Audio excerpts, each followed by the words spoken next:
সকালের নরম আলো যখন পাহাড়ের গায়ে পড়ে, তখন মনে হয় যেন প্রকৃতি নিজেই ধীরে ধীরে জেগে উঠেছে।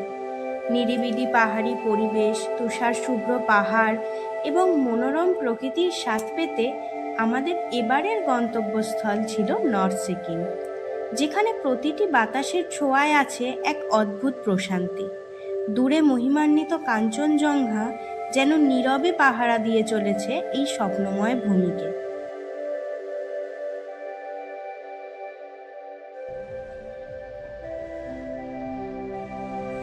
প্রাকৃতিক দুর্যোগের কারণে গুরুদাম্বার লেক বন্ধ থাকলেও নর্থ সিকিম তার অপরূপ রূপে আমাদের মুগ্ধ করতে কোথাও খামতি রাখেনি। চলো আমরা একসাথে ঘুরে দেখি সিকিমের সংস্কৃতি, খাবার, মানুষ আর লুকিয়ে থাকা সৌন্দর্যের গল্প।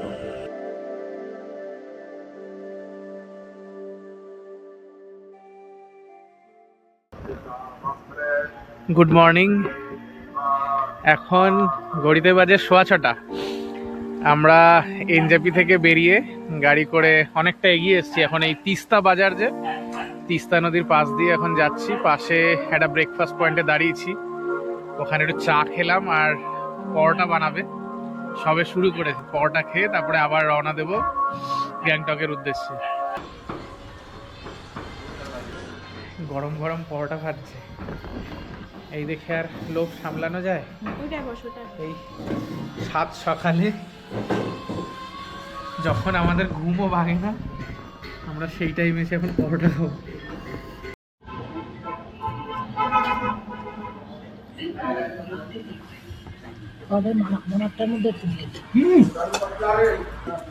কেমন লাগছে?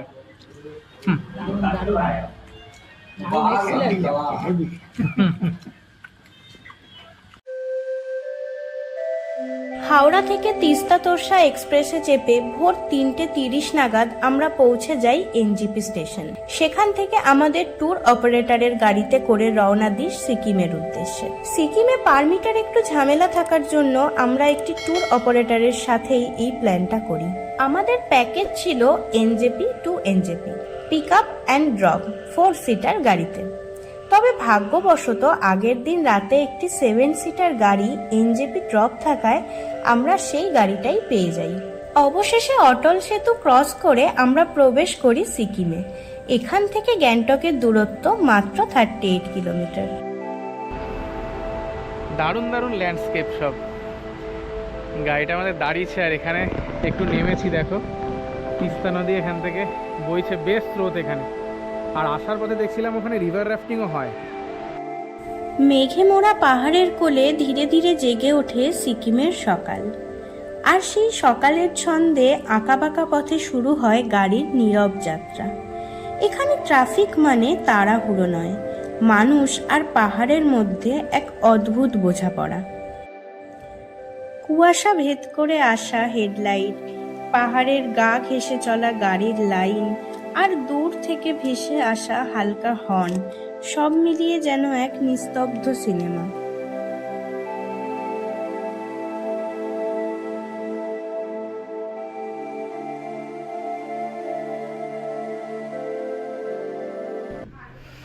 হ্যালো, আমরা এখন এই হোটেলে চেক ইন করলাম।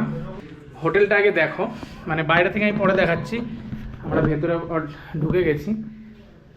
আমাদের এখন একটা রুম অ্যালট করেছে, আর একটা রুম এখনও ক্লিয়ার হয়নি, তাই একটু পরে দেবে। এই হচ্ছে রুম। আর বাবা কি যেন দেখছে দাঁড়িয়ে ওখানে, কি দেখছে দেখি তো। কাঞ্চনজঙ্ঘা। হ্যাঁ, কাঞ্চনজঙ্ঘা। এই যে দেখো হোটেলের জানলা থেকে এই ভিউটা অপূর্ব।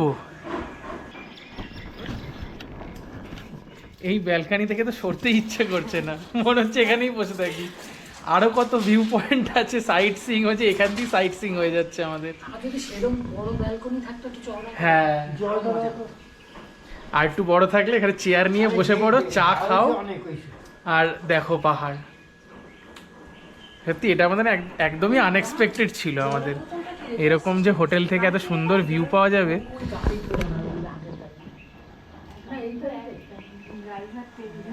এই সামনেও কত হোটেল আছে, এই একটা হোটেল আছে, এইখান থেকেও, এই হোটেলটা থেকেও ভালো ভিউ আসবে, এই সামনের এই হোটেলটা। আমরা হোটেল থেকে বেরিয়ে একটু আমি আর বাবা হাঁটছিলাম, হাঁটতে হাঁটতে একটু নিচের দিকে নেমেছি। এখান থেকেও দেখো এই পিকটা, এটা হচ্ছে কাঞ্চনজঙ্ঘার পান্ডিম পিক।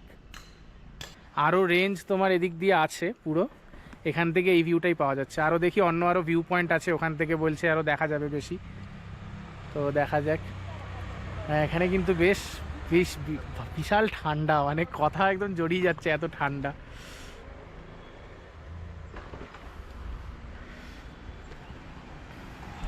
এখানে লোকাল সাইট সিইংয়ের জন্য কথা বললাম, অনেক এখানে গাড়ি তোমার রাস্তার সামনেই পেয়ে যাবে। তো ওই 1400 থেকে 2000, 7 পয়েন্ট 10 পয়েন্ট এই হিসেবে ওরা ভাড়া নেয়। আর গ্রুপে কতজন আছে, বড় গাড়ি হলে সেরকম ভাড়া বেশি, ছোট গাড়ি হলে ভাড়া কম। তো আমাদের 4 জনে বললো 1400 টাকায় 7 পয়েন্ট দেখিয়ে দেবে। দেখি একটু পরে বেরোবো। আর এই পাহাড়ের থেকে যেন চোখই সরছে না, এত সুন্দর লাগছে। আমরা এখন গ্যাংটকে site seeing, local site seeing যেটা হয় সেটা করতে বেরিয়ে পড়েছি। তখন ওই যে বুক করেছিলাম বললাম, তারপরে আমরা একটু ফ্রেশ ট্রেশ হয়ে নিয়ে, কাকা দাঁড়িয়ে ছিল, ফ্রেশ ট্রেশ হয়ে নিয়ে এখন বেরিয়েছি। ওয়াগনার গাড়ি দিয়েছে আমাদের, 4 জন আর আটছি না।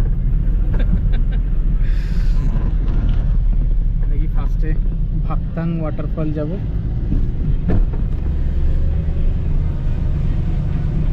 এখানে রাস্তাগুলো কিন্তু খুব স্টিপ, মানে এমন না যে একটু সমতল একটু স্টিপ, কন্টিনিউ দেখছি স্টিপ।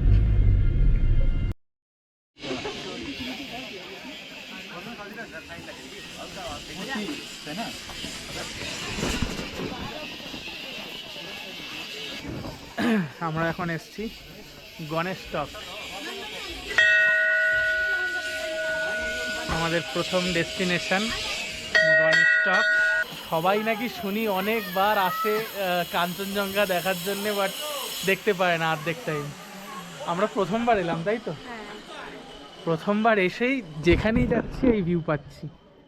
দেখো কাঞ্চনজঙ্ঘা যেন আমাদের একদম চারিদিক দিয়ে রয়েছে, পিছু ছাড়ছে না।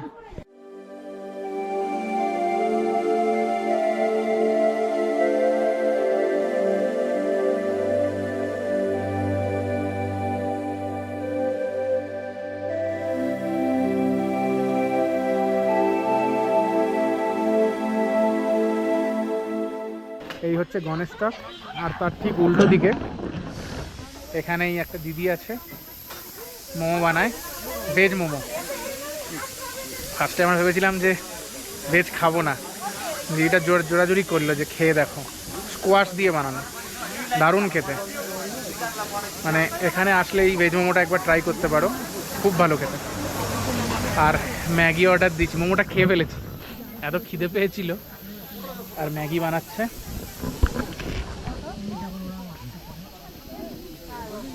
আমরা চলে এসেছি আমাদের next destination, organic view point. Organic view পয়েন্টের ভিউটা দেখো,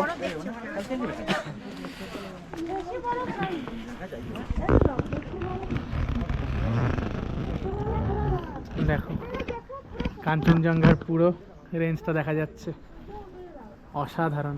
এই দিকটা একটু মেঘলা রয়েছে, হালকা দেখা যাচ্ছে না, বাট এইখানে পুরো এই পিকটা দেখা যাচ্ছে সুন্দরভাবে।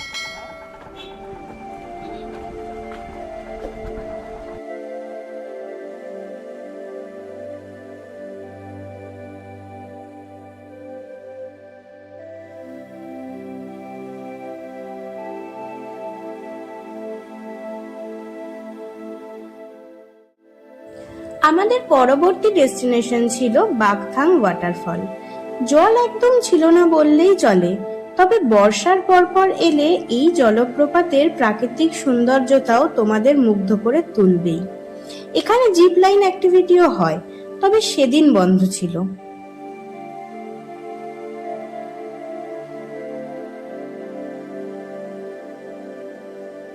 এখানেই একটা শ্যাক থেকে 1 প্লেট চিকেন মোমো খেয়ে রওনা দিলাম আমাদের পরবর্তী ভিউ পয়েন্টের দিকে। আমরা এখন এসেছি Tashi view point. Tashi view point একটু ওপরে, হালকা একটু সিঁড়ি বেয়ে উঠতে হবে। এখান থেকেও তোমার সুন্দর কাঞ্চনজঙ্ঘা ভিউ দেখা যাচ্ছে, দেখো। আর এখানে এই লোকাল যে এদের ড্রেস, তোমরা পরে ছবি তুলতে পারবে। একজন পড়েছে আরও। এই ওপর থেকে ভিউ পয়েন্টটা দেখা যায়, ওখানে যাব।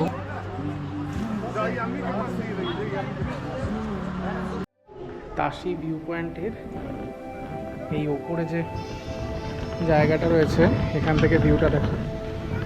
এদিকে আসো।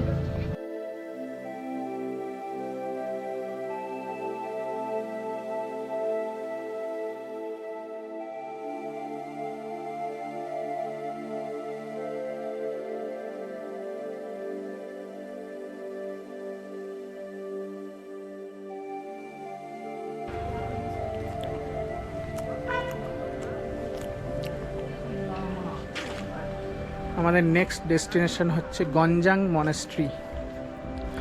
এখানে আবার 10 টাকা করে টিকিট আছে, মেনটেনেন্স ফি।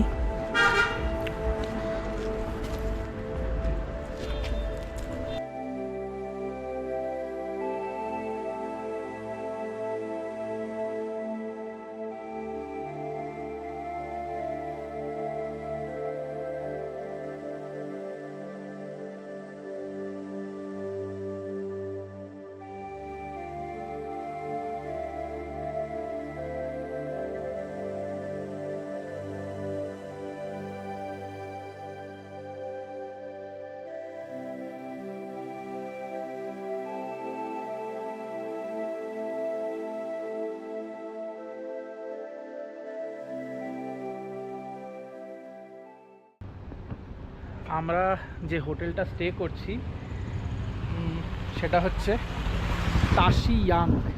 এই যে এখানে আমি দিয়ে দিলাম, মোবাইল নাম্বারও আছে। যদি কোনো ট্যুর এজেন্সির সাথে আসো তাদেরকেও বলতে পারো, তাদের যা প্রপার্টি থাকে তারা সেটা দেয়। আমরা যে ট্যুর এজেন্সির সাথে এসেছি তারা এই গ্যাংটকে এই প্রপার্টিটা দিয়েছে। এদের আরও একটা প্রপার্টি আছে, বাট বললো এটা ভালো হবে, তো এটা দিয়েছে। এদের মোবাইল নাম্বারও রয়েছে। তোমরা যদি আলাদা করে কেউ কন্ট্যাক্ট করে আসতে চাও, নিজেরা প্ল্যান করে, যদি সেটাও করতে পারো। হোটেলটা কিন্তু খুব ভালো লোকেশানে। এখান থেকে এমজি মার্গ খুব একটা দূরে না, 100-150 মিটার।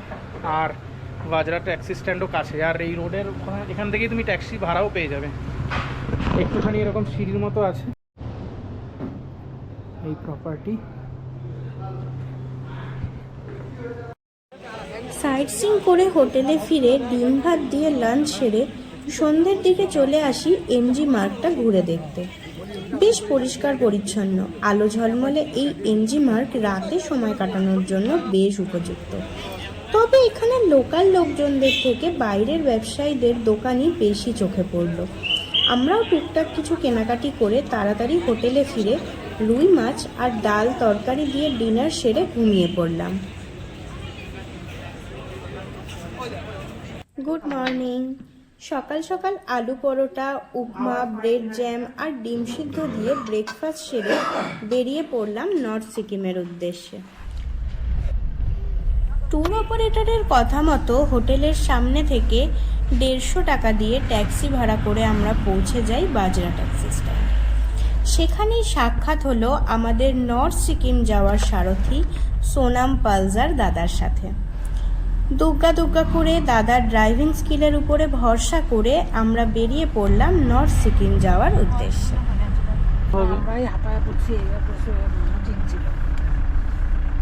দেখছি যেখান থেকে দেখা যাচ্ছে হেবি সুন্দর,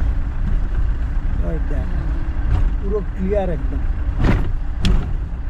আচ্ছা, আরো একটা দুটো পেজ বেশি দেখা যাচ্ছে। হ্যাঁ,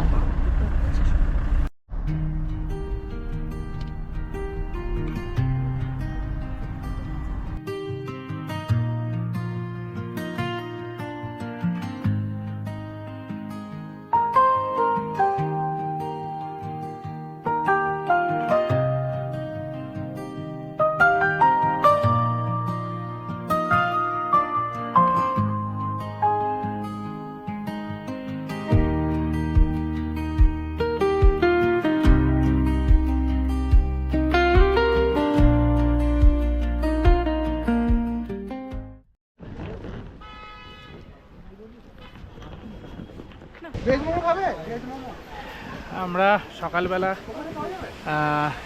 কটা 9:30 নাগাদ বেরিয়েছি লাচুং।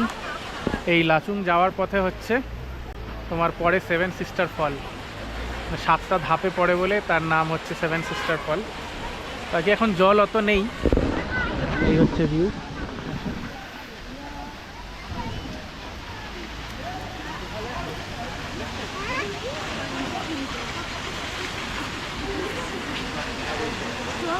যত উপরে উঠছি তত কিন্তু ঠান্ডা আরও বাড়তে থাকছে।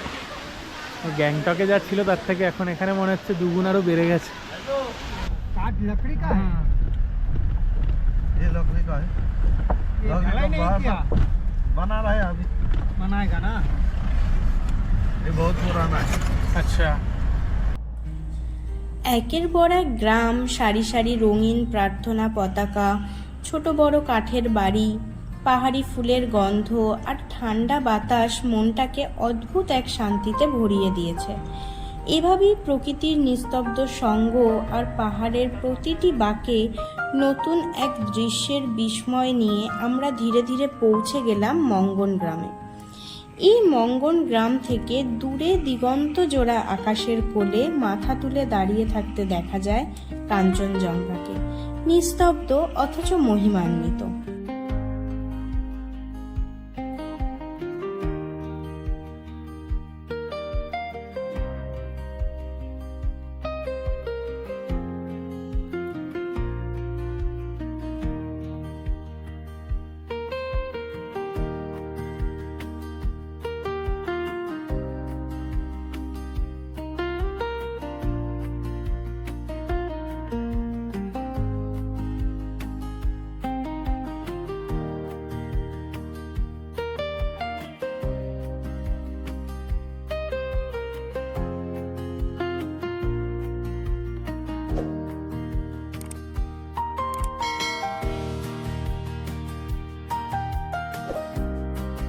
পথে যেতে যেতে অনেক অল্প বয়স্ক বাচ্চাদের দেখছিলাম এই লোকাল কমলা লেবুগুলো বিক্রি করতে। লোভ সামলাতে না পেরে 100 টাকা দিয়ে 10টা লেবু কিনে নিয়েছিলাম। খেতেও বেশ মিষ্টি ছিল।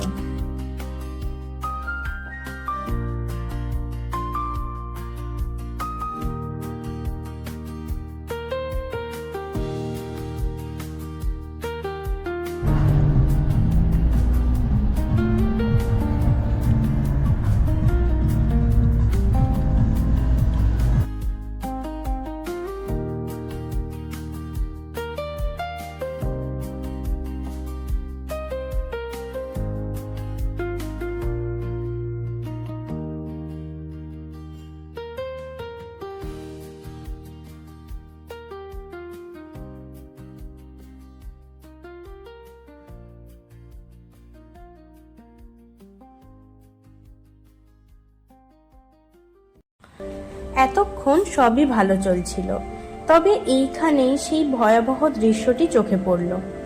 মনটা সত্যি বিষণ্ণতায় ভরে গেল। 2023 সালে হিমবাহী হ্রদ বিস্ফোরণের জেরে যে বন্যা সৃষ্টি হয়েছিল তাতে এই ব্রিজটি অর্ধেকেরও বেশি ভেঙে যায়, যার ফলে নর্থ সিকিমের সাথে যোগাযোগ সম্পূর্ণরূপে বিচ্ছিন্ন হয়ে যায়। অসংখ্য মানুষের ক্ষয়ক্ষতি তো হয়েই ছিল, সাথে সাথে সিকিম বাণিজ্যের দিক থেকে মুখ থুবড়ে পড়েছিল। তবে সিকিমের কঠোর পরিশ্রমী মানুষ বলেই হাজারো সমস্যার মধ্যে পড়েও খুব শীঘ্রই আগের অবস্থায় ফিরে যেতে পেরেছে। রৌদ্র উজ্জ্বল আকাশকে কিছুক্ষণের জন্য বিদায় জানিয়ে আমরা প্রবেশ করলাম ঠেং টানেলে। সিকিমের সব থেকে লম্বা টানেল এটি। 578 মিটার লম্বা এই টানেলটি গ্যাংটক এবং চুংথাংকে কানেক্ট করেছে। 2018 সালে বর্ডার রোড অর্গানাইজেশন এই টানেলটি নির্মাণ করেন। তবে 2023-এর হিমবাহী হ্রদ বিস্ফোরণের জেরে অনেক ড্যামেজ হওয়ার পর ডিসেম্বর 2024-এ টানেলটিকে পুনরায় চালু করা হয়। জরুরি পরিস্থিতির জন্য রয়েছে একটি সেফটি এক্সিট, যাতে প্রয়োজনে দ্রুত বেরিয়ে আসা যায়। এছাড়াও ফায়ার হাইড্রেন্ট এবং একটি বড় জলাধার ট্যাঙ্ক সহ সম্পূর্ণ অগ্নি নিরাপত্তার ব্যবস্থাও নিশ্চিত করা হয়েছে, যাতে আগুন লাগলে দ্রুত নিয়ন্ত্রণে আনা সম্ভব হয়।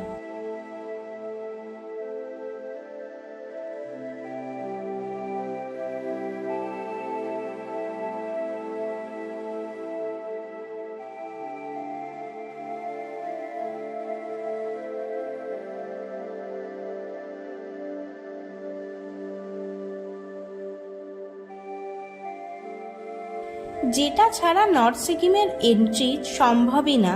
অবশেষে সেখানে এসে পৌঁছালাম।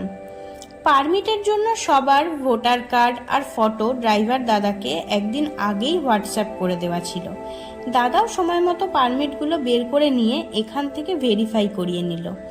এখানে বলে রাখি, গাড়িতে যত প্লাস্টিকের জলের বোতল আছে সব কিন্তু ফেলে দিতে হবে। আগে যদি কোথাও চেক হয় তাহলে তার জন্য ফাইনও দিতে হতে পারে।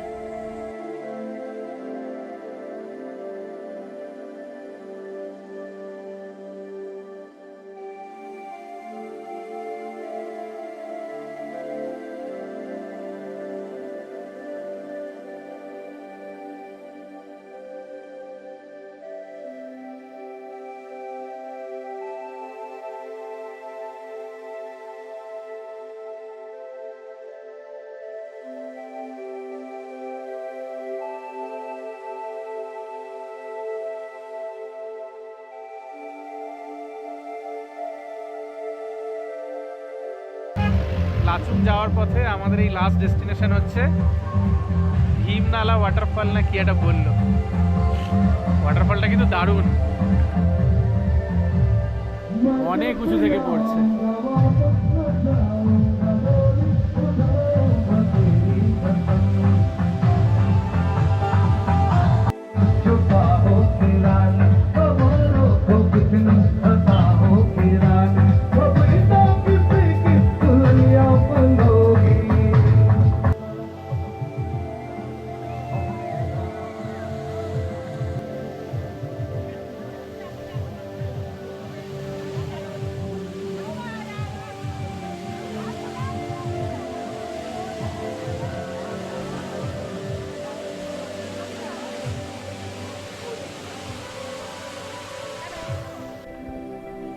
আমরা এই এখন পৌঁছলাম লাচুংয়ে।